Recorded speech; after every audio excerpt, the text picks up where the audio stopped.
Bismillahirrahmanirrahim. Assalamualaikum warahmatullahi wabarakatuh.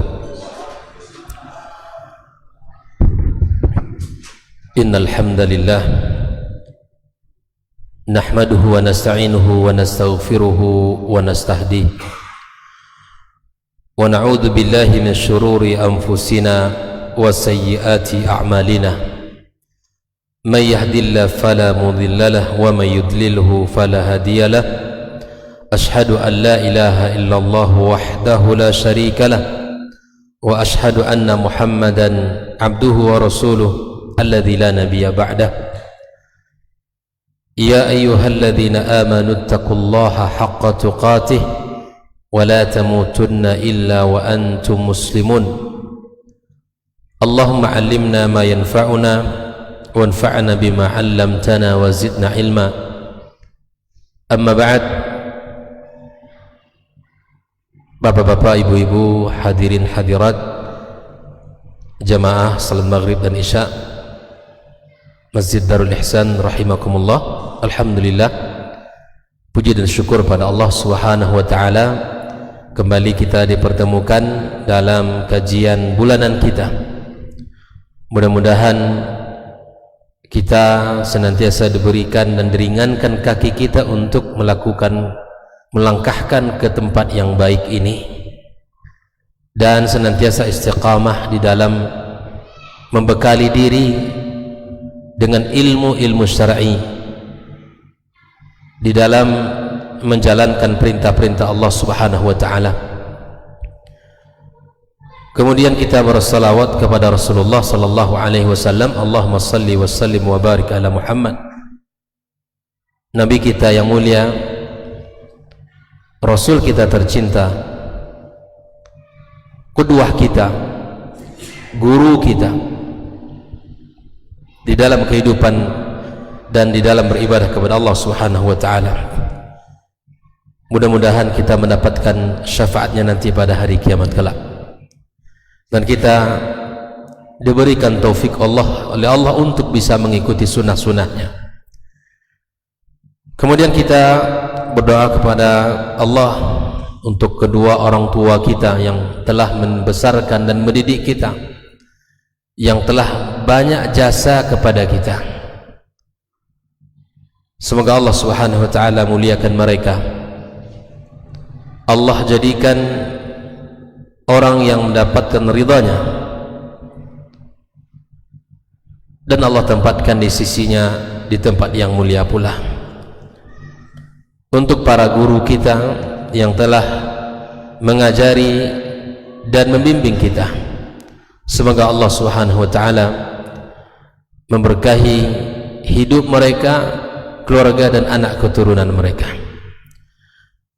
Ma'asyiral hadirin wal hadirat, kita masih melanjutkan pembahasan bagaimana metode Rasulullah sallallahu alaihi wasallam di dalam membangun kejiwaan anak. Dalam pembahasan kita bulan yang telah lewat, bahwa membangun fisik itu jauh lebih mudah daripada membangun kejiwaan anak. Kesehatan anak bisa kita pantau. Kalau kita serius memberikan makanan yang bergizi, kita perhatikan tempatnya, berikan asupan yang sehat, insyaallah secara fisik anak kita akan sehat.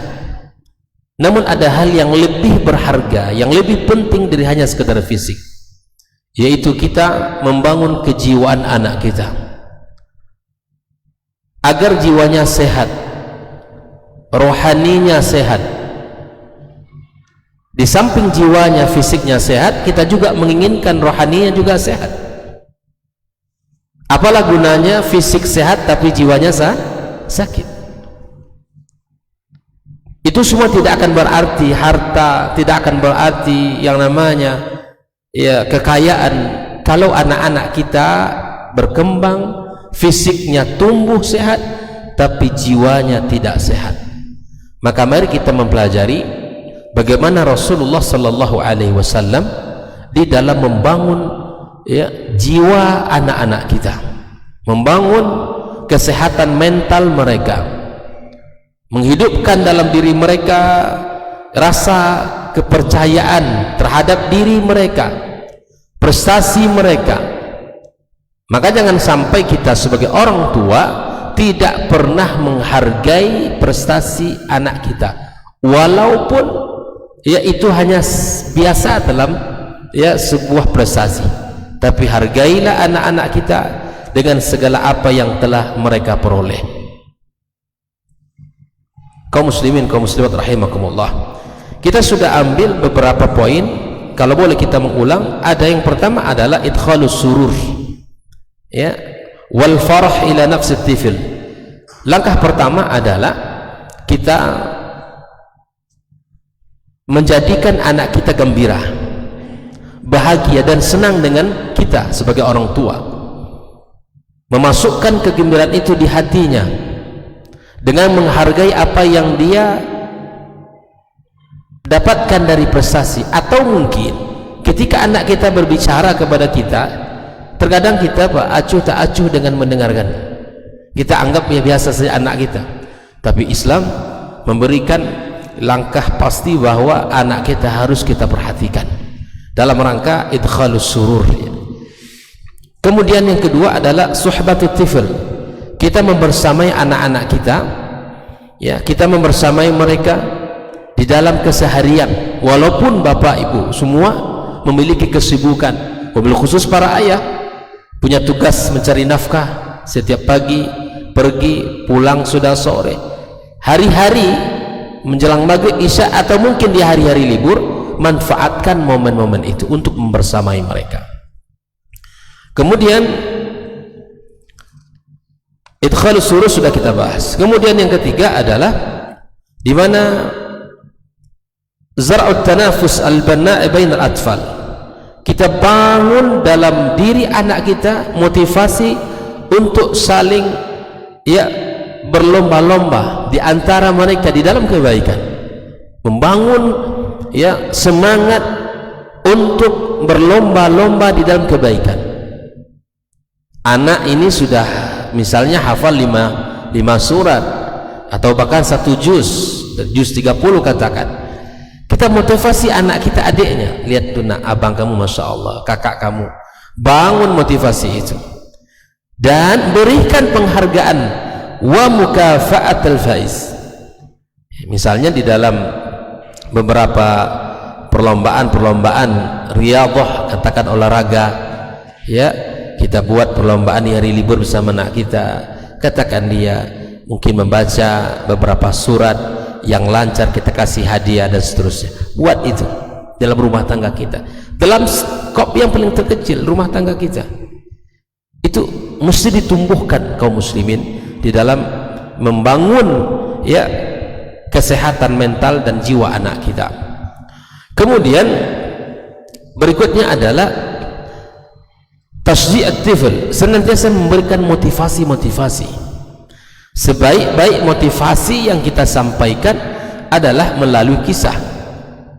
Nah, kalau bapak ibu mungkin belum dekat dengan kisah, ya kita bisa baca buku.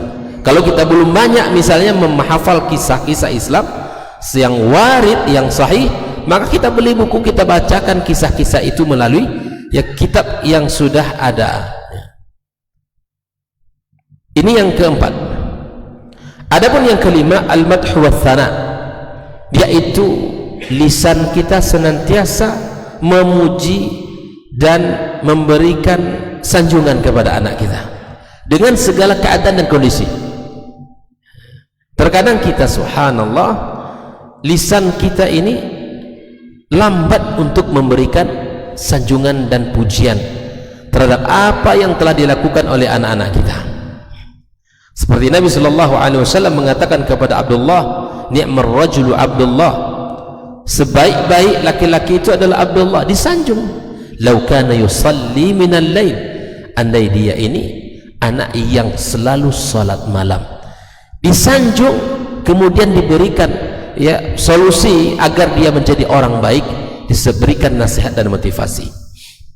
Baik kaum muslimin, kaum muslimat rahimakumullah, Kita lanjutkan malam ini.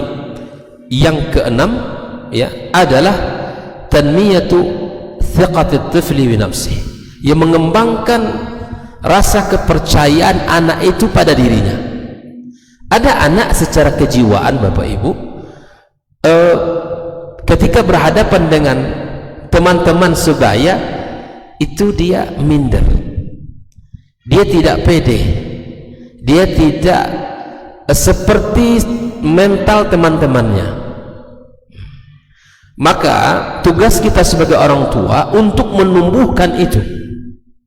Rasulullah Shallallahu Alaihi Wasallam telah melakukan beberapa cara-cara di dalam membangun ya kejiwaan anak kita, kepercayaan pada diri anak kita itu. Rasulullah telah melakukan beberapa langkah-langkah. Ya.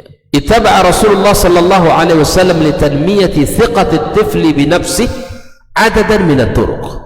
Ada beberapa cara, metode yang telah dilakukan oleh Rasulullah Sallallahu Alaihi Wasallam. Yang pertama, membangun kekuatan iradah anak.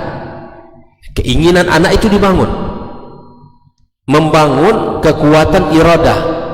Ada anak Pak yang enggak sedikit, ada anak yang enggak punya keinginan sama sekali, diam, dingin saja, tidak banyak keinginan, atau mungkin tidak banyak ya, tersampaikan isi hatinya. Barangkali tipe kita orang tua, ibunya pendiam, orang bapaknya juga pendiam, tidak ada dialog, tidak ada yang namanya ungkapan kata yang menyemangati, yang membuat anak kita ini ya lebih hidup. Nah, membangun, menguatkan iradah anak kita ya. Sebagaimana yang dilakukan oleh Rasulullah Sallallahu Alaihi Wasallam, melakukan dua cara. Yang pertama adalah ta'widuhu hifzul asrar. Anak ini dilatih untuk menjaga rahasia, menjaga rahasia, seperti Nabi Sallallahu Alaihi Wasallam lakukan kepada Anas Abdullah ibn Ja'far, indama yata'allam at-tifl katm al-asrar, ketika anak itu sudah kita ajari menjaga rahasia, wala yafdahaha, tidak membeberkan, menceritakan rahasia kita itu, fa inna iradatahu tanmu wa taqwa, keinginan iradah anak itu ya, semangat kejiwaannya itu terbentuk dan terbangun. Wabittali takbur thiqatuhu bi nafsi, kemudian hasilnya nanti anak kita akan kepercayaan atas diri itu kuat. Dia punya sebuah prinsip, punya kekuatan jiwa yang dia miliki karena kita sudah melatihnya menjaga rahasia, dan dia mampu menjaga rahasia itu. Nah, di sini akan ada nilai pendidikan pada jiwanya. Sekali waktu latih anak kita untuk menjaga rahasia. Kita lihat seperti yang dikisahkan tentang Anas, bahkan untuk kepada ibunya saja, ketika ibunya bertanya kepada Anas, kata Anas ibn Malik, wahai bunda, ini rahasia dari Rasulullah, tidak boleh satupun yang tahu, sampai ibu pun tak boleh tahu. Ini Anas ibn Malik radhiyallahu taala anhu. Baik. Kemudian yang kedua, ta'widuhu as-siyam, melatih untuk berpuasa. Indama yasmut amama al-ju'i wal 'atash fi as-sawm, yash'ur at-tifl binashwati az-zafar wal intisaru 'ala an-nafs.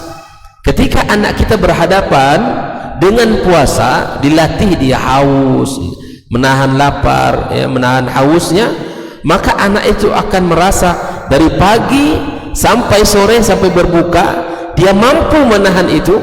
Maka wabittali, kata pengarang kitab ini, fa inna iradatahu taqwa ala muwajahatil hayah, dia sudah terlatih anak kita untuk menghadapi ya sedikit tantangan hidup. Nah, itu latihan Pak. Di anak kita sedikit tidak sanggup gitu kan, puasa haus, latih terus, mungkin bulan ini, beberapa pekan ini setengah hari, kemudian pekan kedua mungkin sampai asar, atau setelah itu anak akan terbiasa. Ternyata itu ada nilai pendidikan. Anak kita melatih untuk menghadapi cobaan, menghadapi diri, tantangan jiwanya. Nah, kalau dia sudah berhasil, kaum muslimin, kaum muslimat, dari tulu'il fajar sampai maghrib, insya Allah anak itu akan terbangun pada dirinya, ya, kemampuan untuk mengontrol jiwanya. Kemudian yang dibangun oleh Rasulullah di samping iradah, ya, adalah membangun, yang kedua adalah membangun hubungan sosial, kepercayaan dia, ya, hubungan dia dengan masyarakat, interaksi dia dengan orang-orang yang ada di sekitar, itu dibangun oleh Rasulullah. Caranya bagaimana? Caranya adalah, ya, anak-anak kita minta untuk membantu kita untuk mengerjakan kebutuhan atau minta tolong kepada anak kita pada, ya, kebutuhan-kebutuhan rumah tangga. Anak kita suruh dia untuk minta tolong, nak, tolong bawa ini ke fulan, nak, ini tolong beli, dan seterusnya. Atau duduk anak-anak kita bawa berkenalan dengan orang-orang besar, gitu kan, bertemu dengan orang-orang yang dewasa. Anak kita panggil, sini nak, panggil, ini paman kamu, ini pakcik kamu, ini kita hadirkan. Dan itu ternyata kaum muslimin ada manfaat untuk kejiwaan. Jangan dikira anak-anak kita terbiasa kita begini, dah kamu belakang saja, gitu kan. Ini orang-orang dewasa, orang besar. Ada kalanya kita itu membawa dia, ada kalanya anak kita itu kita bawa, sini nak, ini ada saudara kita dari, katakan dari Inhu misalnya, datang keluarga kita, keluarga orang tua kita, sini kenalkan satu persatu, dikenalkan, dipanggil dia, mengenalkan anak kepada orang yang harus dia kenal, itu manfaatnya besar, manfaatnya besar. Jangan kecilkan anak itu melulu. Terkadang kita senantiasa mengecilkan dia, Pak, kamu belakang, ini orang-orang besar. Subhanallah. Memang ada kalanya kita, ya, setelah kita kenalkan anak-anak kita itu kita minta dia untuk ke belakang. Saya kenal beberapa anak, Pak, subhanallah, sudah diajak bertemu majelis ilmu, terkadang memang dibawa, bahkan untuk acara-acara tertentu dibawa anak, sehingga mental anak itu terbangun, hubungan dia dengan orang terlihat pada diri anak itu, tidak penakut kepada orang. Kan ada ya, Bang, ya, anak-anak itu masya Allah dia orang bisa lari. Ini harus dikuatkan, dikuatkan dengan cara mengenalkan wa yujalisul kibar wa yastami' ma'as sighar fa innahu tanmu thiqatahu al-ijtima'iyyah bi nafsi. Akan berkembang itu, ya, potensi sosial yang ada dalam jiwanya. Ya, anak ini butuh dia bersosialisasi, butuh dia untuk bisa berkawan, berteman. Kan ada anak-anak, Pak, yang menyendiri aja, tak mau dengan kawan-kawan. Ada anak yang sendiri, tak mau berinteraksi dengan orang banyak. Ini perlu kita bina anak-anak kita kaum muslimin, ya, jangan kecilkan melulu mereka itu. Ada kalanya dikenalkan dengan orang-orang besar, ya, orang-orang dewasa, biar anak ini terbentuk dalam dirinya, ya, hubungan potensi sosialnya baik. Yang ketiga yang dibangun oleh Rasulullah adalah membangun, ya, potensi ilmiah, keilmuan, membangun potensi keilmuan anak. Bagaimana caranya? Bita'allumihi lil Quran, ya, belajar Al-Quran, wal sunnati Rasulih sallallahu alaihi wasallam, ya, belajar sunnah Rasul, wasiratihi, sejarah-sejarah Rasul. Fayansha'ut tifl, ya, anak kita akan tumbuh waqad hamala ilman ghaziran fi sighari, telah membawa ilmu yang sangat banyak sejak kecil. Diajarkan Al-Quran, diajarkan hadis Nabi, diajarkan sirah.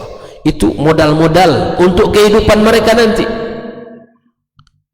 dan akan berkembang keilmuan anak kita, karena sesungguhnya dia telah mendapatkan sumber ilmu yang benar. Jadi kalau ada hal-hal yang berkaitan dengan keilmuan, maka mulai anak itu diajak, ya, kenalkan.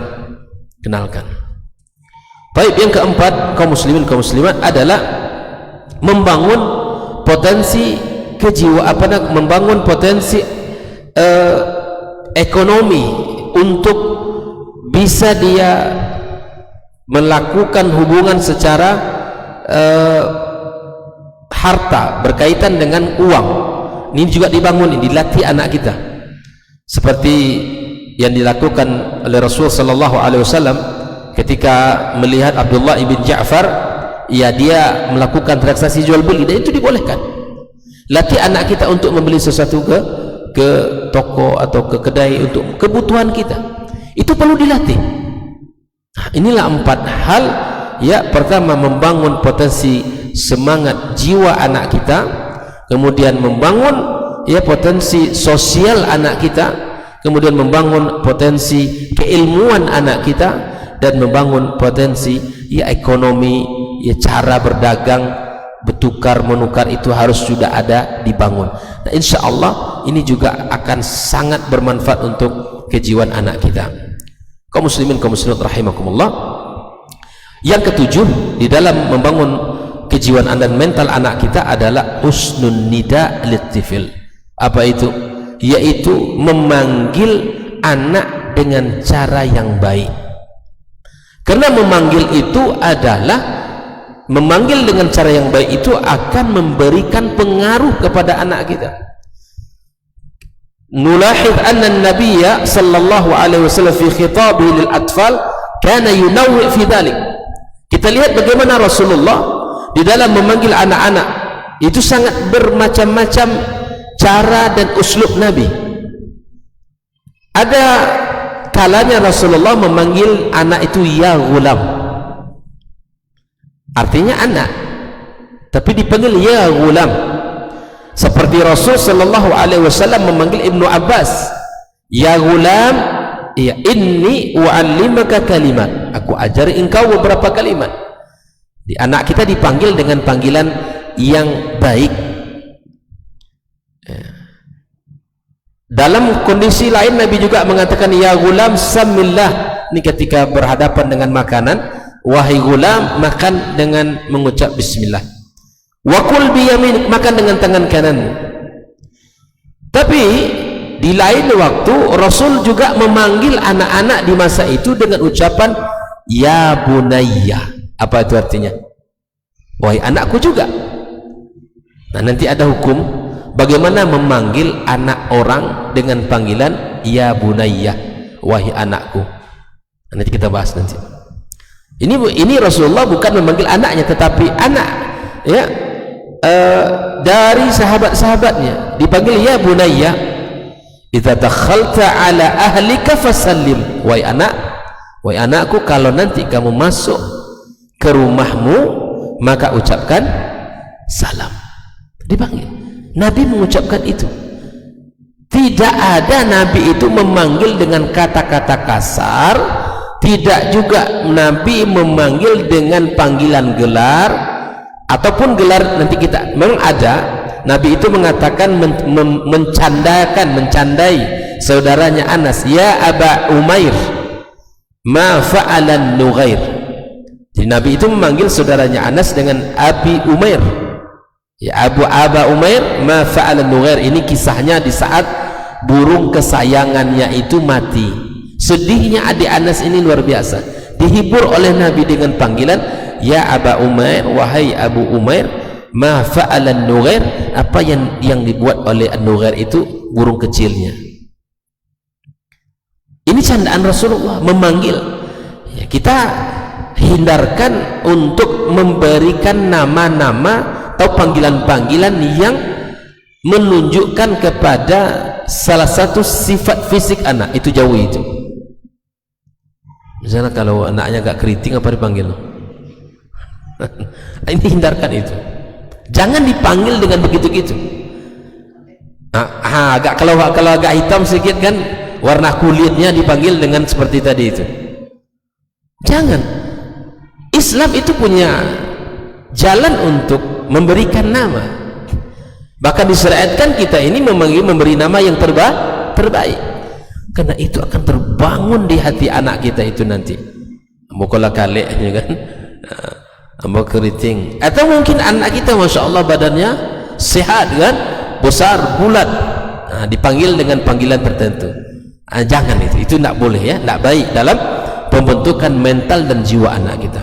Nabi di dalam ya beberapa kesempatan ya, memanggil ya bunayya, ya gulam ya. Dalam kesempatan Nabi, ya bunayya idza qaddarta an tusbih wa tumsi laisa fi qalbika ghishun faf'al. Wahai anak, kata Rasulullah, kalau engkau bisa di pagi hari dan di sore hari hati kamu itu bersih dari hasad, dari ghil, rasa dengki, itu baik, lakukan itu. Jadi nasihat motivasi itu dilakukan Nabi. Nasihat-nasihat itu penting untuk anak-anak kita, membangun mentalnya, membangun kejiwaannya. Nah, begitupun para sahabat Rasulullah, wa kana as-sahaba yunaduna at-tifla al-muslim alladhi adraka walidahu al-islam bin nida' ya ibna akhi. Para sahabat memanggil ya anak-anak yang ayahnya muslim tapi telah meninggal.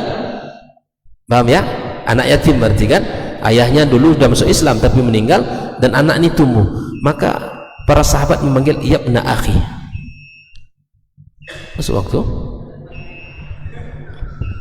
Oh, baik. Jam 7 ya? Baik. Apa artinya ya ibna akhi? Wahai anak saudaraku. Boleh kita memanggil ya ibna akhi. Subhanallah, kan indah enggak ya? Wahai anak saudaraku, wahai ibna akhi. Bahasa Arab tuh enak ya. Tapi kalau kita panggil anak, wahai anak saudaraku, kan lain rasanya. Tapi kalau bahasa Arab itu enak, ya ibna akhi. Ya. Baik.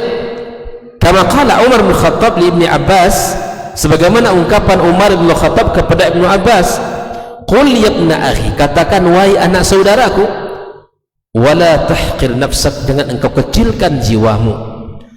Amma tiflul muslim alladhi lam yudrik walidahu al-islam fakanu yunadunahu ya bunayya. Adapun anak kecil yang mana orang tuanya belum masuk Islam, maka mereka memanggilkan ya bunayya, wahai anak-anakku. Jadi panggil anak kita dengan panggilan yang baik, itu akan membentuk mental jiwa anak kita, sehat dia. Ini anak kita sendiri yang manggil dengan panggilan tidak baik kan. Ketika nanti teman-temannya mengikuti, ya apa boleh buat, itu akan dikenal. Ada orang yang dikenal gelarnya daripada namanya, ya dah Pak. Ada orang yang dikenal masyhur bahkan sampai meninggal dunia disebutkan inna lillahi wa inna ilaihi raji'un, telah meninggal dunia si fulan ibnu fulan. Siapa lah bapak tuh katanya kan, padahal hari-harinya bergaul dengan dia, tapi karena memang namanya itu tidak dipanggil, yang menjadi panggilannya ada gelarnya, sehingga nama itu terbenam, tidak lagi diketahui, dan yang dikenal orang gelar. Nah, kita coba, Islam telah menyatakan itu, wala tanabazu bil alqab, jangan kalian saling memberi gelar, tidak boleh. Gelar-gelar itu tidak boleh, kecuali ada sebutan tertentu dengan kemaslahatan tertentu. Ya, terkadang orang kita ini Pak paling pandai membuat gelar orang. Ada tuh, oh bapak, ada orang kalau dia sudah menyebut nama itu dah lengket. Nah ini jangan sampai itu. Kreatif dalam kebaikan boleh, tapi kreatif dalam hal-hal yang tidak baik itu jangan. Ada orang-orang duduk-duduk di kedai kopi atau ini si fulan, bahkan namanya indah cantik, tapi yang dipanggil lain pula. Ini sering terjadi. Abdurrahman namanya, misalnya Abdullah nama dia, tapi panggilannya berbeda. Kok bisa? Inilah kehidupan kita ini. Maka mulai kita dari sekarang belajar, ajarkan anak kita dengan panggilan yang baik, dan ajarkan panggil pula anak dari masyarakat kita, saudara-saudara kita, dengan panggilan-panggilan yang baik pula. Al-Imam Al-Bukhari dalam kitab Al-Adab Al-Mufrad ya disebutkan ya, an Sa'al bin Hakam an abihi an jaddihi qala ataitu Umar bin Al-Khattab radhiyallahu ta'ala an faja'ala yaqulu ya ibna akhi, Ya ibn akhi, Umar ini mengatakan ya ibn akhi, wahai anak saudaraku. Thumma sa'alani fantasabtu lahu fa'alima anna abi lam yudrikul Islam faja'ala yaqulu ya bunayya. Ini ketika dia tahu, Umar tahu kalau ternyata ayahnya dulu belum masuk Islam, maka dirubah oleh Umar dengan panggilan ya bunayya. Coba, jadi begitulah dulu Rasulullah, para sahabat. Nah, di dalam hadis riwayat Imam Muslim, an Ishaq ibn Malik qala li Rasulullah ya bunayya. Ini boleh Bapak Ibu panggil ya bunayya. Wa rawa aidan anil Mughirah ibn Syu'bah qala ma sa'ala Rasulullah sallallahu alaihi wasallam ahadun anid dajjal akthar mimma sa'altuhu anhu faqala li ay bunayya. Ini disebutkan tentang Mughirah bin Syu'bah, banyak sekali dia bertanya tentang dajjal, maka Rasulullah menjawab pertanyaannya dengan sebutan ya bunayya.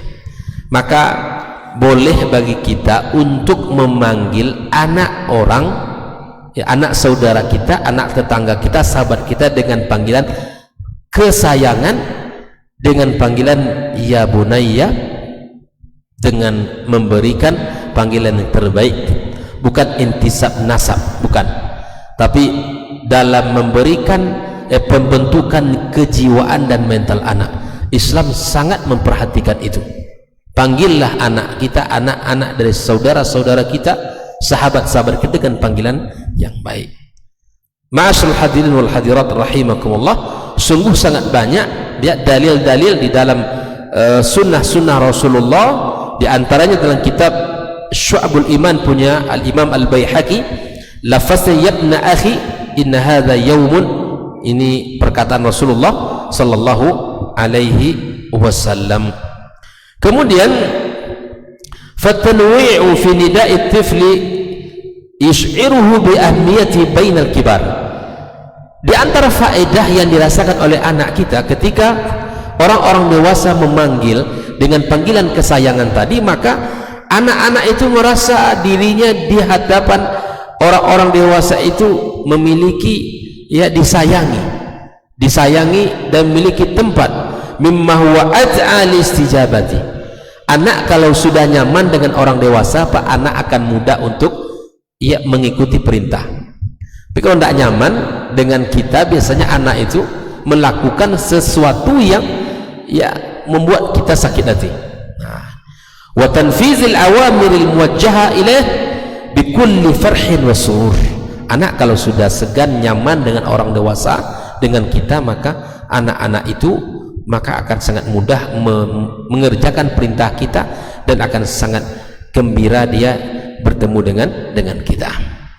Wa min husnil nida' kadzalika lil khadim as-saghiri was-saghirah, juga kita harus lakukan kepada pembantu kecil, baik laki-laki maupun perempuan.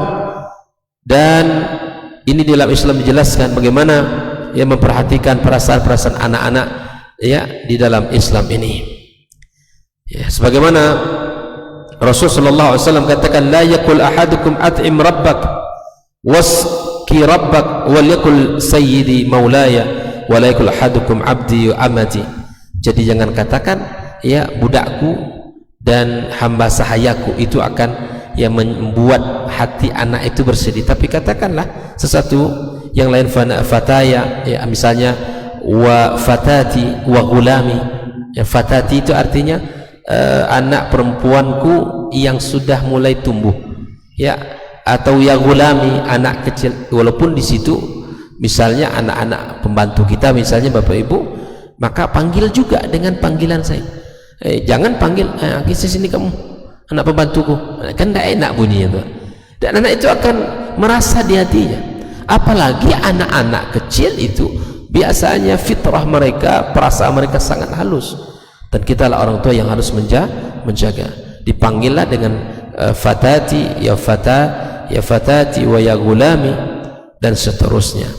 Dan itu menunjukkan panggilan sayang itu akan memberikan efek kepada kejiwaan dan mental anak kita. Baik, ma'asyiral hadirin wal hadirat rahimakumullah, berikutnya adalah yang ke-8, al-istijabatu li muyulid tifl. Kita memenuhi ya keinginan dan yang menjadi kesenangan anak kita. Ya, kita memberikan kepada anak kita ya apa saja yang ia ada kesenangan-kesenangannya. Jadi istijabah li muyul tifl. Ya, kemudian kita memberikan perhatian, ya memberikan ya pelayanan atas kesenangannya. Ya, wa dzalika kullama kana aqrab ila as-saghir ila as-saghir wa ila as-saghir fa-as-saghir la budda min tardiyatihi wa la budda min tanfizi matalibihi. Karena anak itu kalau sudah dekat Pak dengan kita dan senang, misalnya dia pengen ini kita kasih, tentu anak itu nyaman kan. Maka kalau sudah nyaman dengan kita, sangat mudah dia akan mengerjakan perintah dan keinginan kita. Ya. War Rasul sallallahu alaihi wasallam yuqarrir qa'idatan ya nafsiyatan 'azimatan jiddan fi halli katsiri min al-mashakil at-tifl nafsiyah. Rasulullah sallallahu alaihi wasallam telah memberikan kaidah yang sangat luar biasa agung ya di dalam memberikan solusi terhadap ya penyakit-penyakit jiwa anak-anak kita. Wa qad istajaba as-sahabatu li hadhihi al-qa'idah wa ghadaw ila tatbiqatiha. Para sahabat memahami kaidah ini kemudian mereka mempraktekannya. Dijelaskan di dalam ya sebuah Anwasilah ibn Asqa radhiyallahu ta'ala anhu kama qala fil Jami' al-Kabir anna Rasul sallallahu alaihi wasallam kharaja ila Utsman ibn Mad'un wa ma'ahu sabiyyun saghirun lahu yalthamuhu faqala lahu ibnuka hadha qala na'am qala tuhibbuhu ya Utsman qala ay wallahi ya Rasulullah inni uhibbuh qala afala uzidaka hubban lahu qala bala fidaka abi wa ummi qala innahu man taradda sabiyyan saghiran min naslihi hatta yarda taradda Allahu yaumal qiyamati hatta yarda. Jadi untuk memberikan solusi terhadap kejiwaan anak kita, kita ridho kepadanya, kita sayangi dia, kita berikan apa yang menjadi keinginannya, maka insyaallah Allah pun meridhoinya sampai hari kiamat kelak. Nah, ini sangat luar biasa ini. Ya, bahwa penting bagi orang tua untuk memahami ya cara Rasulullah sallallahu alaihi wasallam di dalam memberikan solusi terhadap ya masalah-masalah kejiwaan anak-anak kita. Masuk waktu belum? Baik. Ini belum arti ya? Baik. Barakallahu fikum. Kita lanjutkan. Di dalam poin yang berikutnya adalah di mana anak-anak kita yang ke-9 berarti ya athar tiqar fi nafsi tifl. Kita mesti juga memberikan peluang untuk mengulang. Kalau anak kita Pak misalnya tidak paham sekali perintah, diulang ya, diulang sampai anak itu faham, dan ini tidak masalah. Orang tua harus bersabar itu.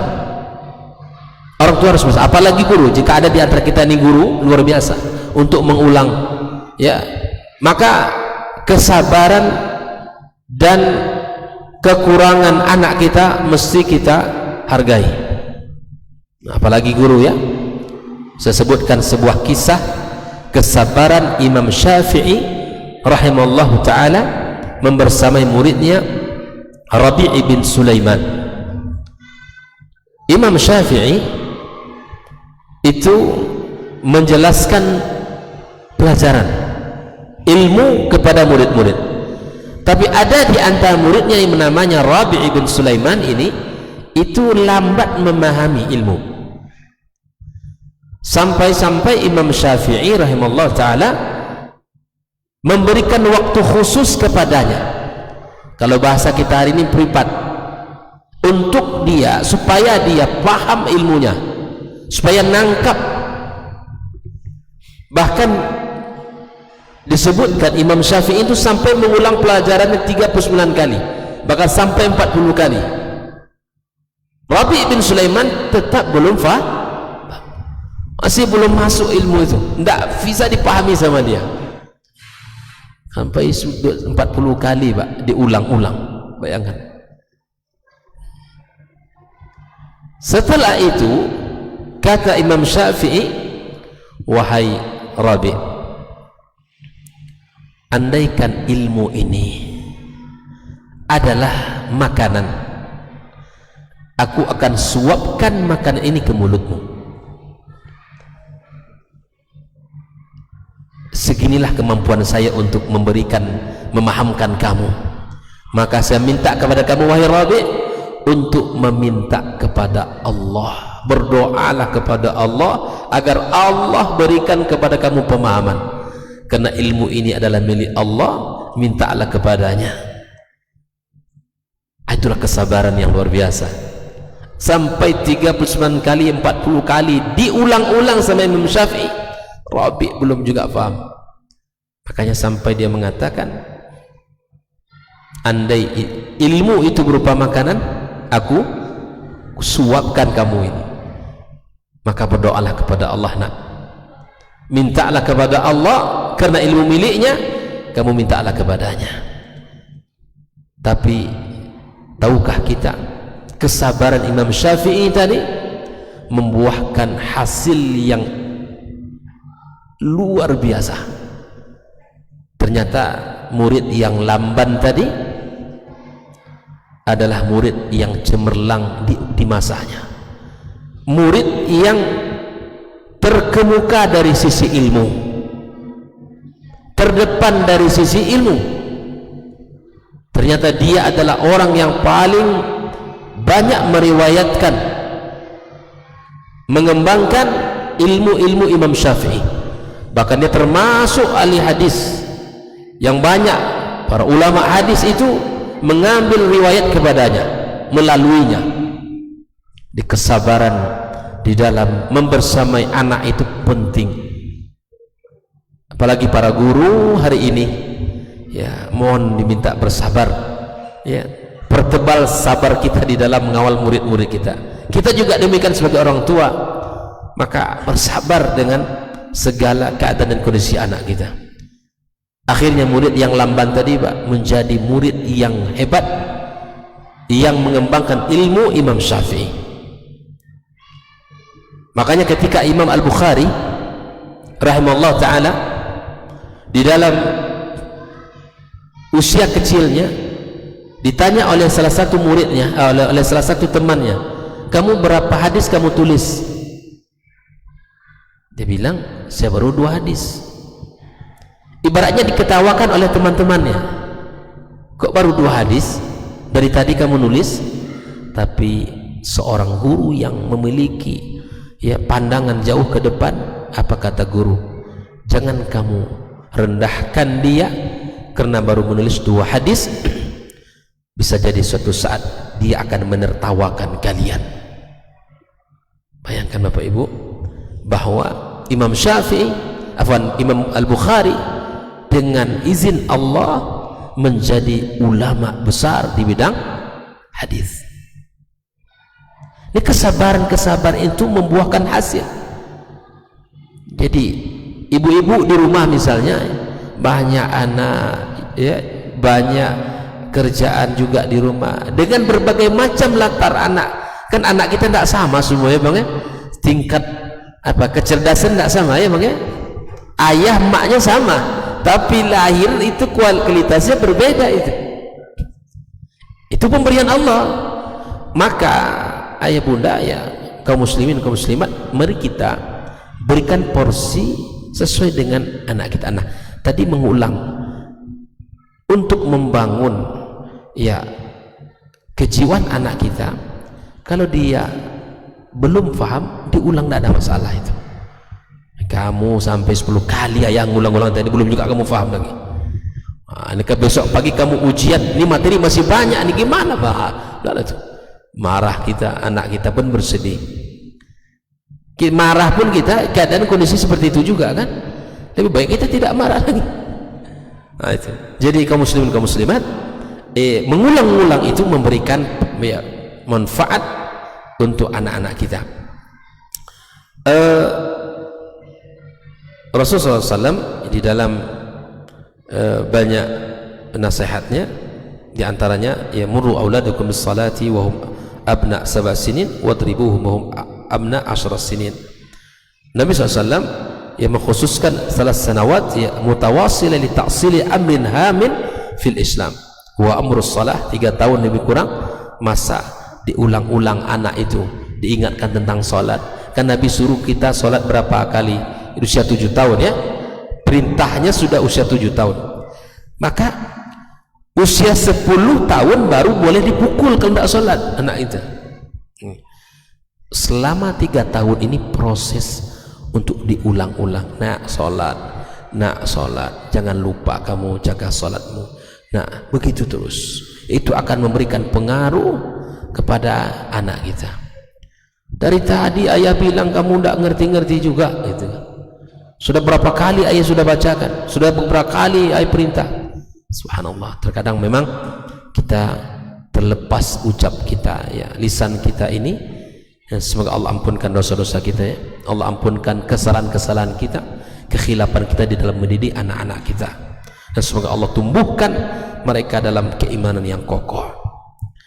Kaum muslimin, kaum muslimat rahimakumullah, fala budda minas sabri fi hadhihi sanawat, mesti kesabaran itu dipupuk pada usia-usia tadi itu. Wa tikraru talabis salati min at-tifl, ya kita ulang-ulang untuk anak itu mau salat. Salat nak. Kalau kita hitung-hitung lah bang, setahun itu berapa kali salat itu? Kan 5 kali 360 hari ya, berapa tuh? Kali 3 tahun itu hampir 5.000 kali perintah itu. Kalau setiap salat 5 waktu kita perintahkan, maka Islam memberikan sedikit kepada orang tua penekanan, boleh kamu memukul anakmu karena perintahnya sudah hampir 5.000 kali salat, dia tidak juga mau untuk salat. Coba jadi beginilah Islam ya, dengan proses yang dilewati itu. Nah, kaum muslimin, kaum muslimat rahimakumullah, berikutnya adalah wa hatta ya'tad at-tifl fala budda min tikrari al-mulahadhati akthar min marrah, ya harus diulang-ulang anak itu lebih dari sekali, liannahu sayukhti, anak itu akan terus salah. Walihada kana Anas radhiyallahu ta'ala an yutabbiq sunnata Rasulillah fayamurru ala sibyan wa yusallim alaihim wa yaqulu kana Rasulullah yaf'aluhu. Anas itu mempraktekkan sunnah Rasulullah, apabila dia bertemu dengan anak-anak kecil, Anas mengucapkan salam. Dulu Nabi melakukan itu. Bayangkan, ini pengaruh ya. Makanya kita ulang-ulang anak kita, kita latih, kita ingatkan dalam kebaikan-kebaikan ya, sehingga anak kita ya terekam dalam jiwanya, dulu ayah saya melakukan ini, ayah saya melakukan. Jadi ibaratnya kita ini kaca bagi mereka. Orang tua itu adalah cerminan bagi anak kita. Kalau anak kita banyak melihat kita orang tua dalam kebaikan, insya Allah dia akan mencontoh dan meniru kebaikan itu. فعندما يرى ويسمع الطفل السلام من الكبار عليه أكثر من مرة, kalau anak kecil itu Pak mendengarkan dari kita salam itu lebih dari sekali, maka anak kita belajar dan kemudian dia akan tumbuh mudah untuk mengucapkan salam. Jadi pola untuk menanamkan kebaikan kepada anak itu cukup diulang-ulang, atau kita berikan contoh, Assalamualaikum, jam salam, lebih 2-3 kali kita ucapkan salam, anak itu akan tahu kalau ini adalah syariat. Jadi ini perlu kita contoh cara Rasulullah SAW ya, di dalam menanamkan kebaikan. Abdullah ibnu Mas'ud radhiyallahu ta'ala anhu menasihati kita nih, para orang tua, awiduhum al khaira, biasakan kebaikan-kebaikan itu pada anak kalian. Fa innal khaira adatun, sesungguhnya kebaikan itu yang dilakukan oleh mereka itu adalah kebiasaan, sesuatu yang sudah dibiasakan, maka dia akan tumbuh mencintainya. Makanya kita ajak anak kita ke masjid ya Pak, ajak anak kita ngaji, ajak anak kita duduk di rumah Allah ini, agar nanti suatu hari kalau dia sudah besar, dia tahu melangkahkan kakinya kemana. Jam-jam azan itu sudah dikumandangkan, dia tahu zuhur sudah tiba, asar sudah masuk, maghrib pun datang, waktunya mengaji, ya isya sholat berjamaah di rumah Allah, tahu dia. Jadi pendidikan dengan aplikasi itu jauh lebih bermanfaat dari hanya sekedar pendidikan dengan lisan. Amaliyah, contoh diulang-ulang. Maka itulah yang harus kita lakukan. Baik kaum muslimin kaum muslimat rahimakumullah. Terakhir yang ke-10 adalah at-tadarruju fil khutuwati ma'at tifl. Kita harus melakukan proses dengan sedikit demi sedikit. Jadi tidak boleh kita langsung dengan anak itu langsung gas full.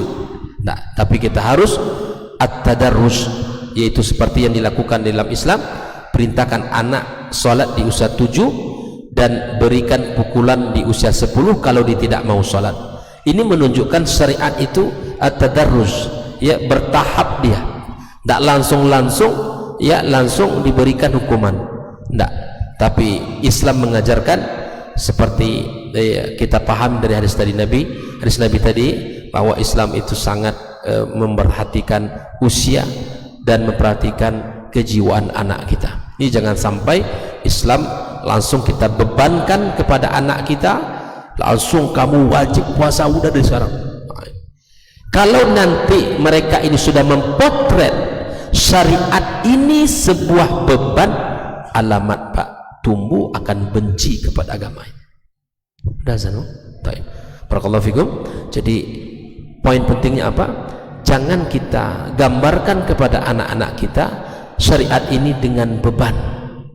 Karena tidak ada orang yang mau dibebankan. Takut nanti anak kita tumbuh dengan jiwa yang tidak sehat dan bahkan tidak mau untuk belajar agama, bahkan benci waliyadzubillah.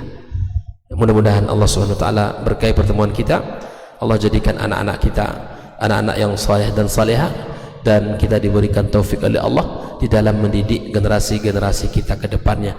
Penting kita untuk belajar bagaimana Rasulullah mendidik, membangun kejiwaan dan mental anak-anak zaman dulu, agar kita bisa meniru mereka, meniru Rasulullah dan para sahabatnya di dalam kebaikan yang telah mereka lakukan. Wallahu ta'ala alam. Semoga Allah ampunkan dosa-dosa kita dan terima segala amal kebaikan kita. Subhanakallahumma wa bihamdika asyhadu an la ilaha illa anta astaghfiruka wa natubu ilaik. Wassalamualaikum warahmatullahi wabarakatuh.